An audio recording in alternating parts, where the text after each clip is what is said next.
উম্মে সুলাইম রাদিয়াল্লাহু তাআলা আনহা আনাস রাদিয়াল্লাহু তাআলা আনহুকে নিয়ে আসলেন। নবী হে, আপনি এসেছেন, আমরা যে এত খুশি মদিনাবাসী, সবাই দেখে আপনার হাতে কিছু না কিছু হাদিয়া দেয়। আমি কি দিব? কিছু দেয়ার নাই, কিছু দেয়ার নাই। আমি গরিব মানুষ, আমি আমার নাড় ছেঁড়া ধন, কলিজার টুকরা আনাস, আমার শিশু সন্তানটারাই আপনারে হাদিয়া দিয়ে দিলাম। ওয়াই দিমুকা আনাস। নবী হে, সে আপনার ছোট্ট খাদেম হবে, আপনার কাজ করে দিবে। উদু আল্লাহ আলাহ, আপনি তার জন্য একটু দোয়া করেন। বিষ্ণুনবী দোয়া করলেন, কি দোয়া করলেন? আল্লাহুম্মা আকসির মালাহু ওয়া ওয়ালাদা, আল্লাহ আনাসের সম্পদও বাড়ায় দাও, ওয়া ওয়ালাদা, তার সন্তানও বাড়ায় দাও। দেখেন এই দোয়ার কি বরকত।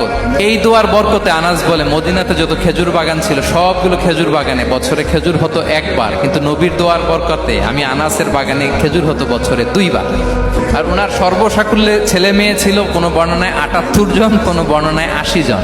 আমাদের পুরো বংশে আছে 80 জন, বলেন আপনার পুরো গোষ্ঠীতে 80 জন আছে। ওনার শুধু ছেলে মেয়ে, একজনের ছেলে মেয়ে কয়জন? 80 জন। বিশ্বনবীর দোয়া।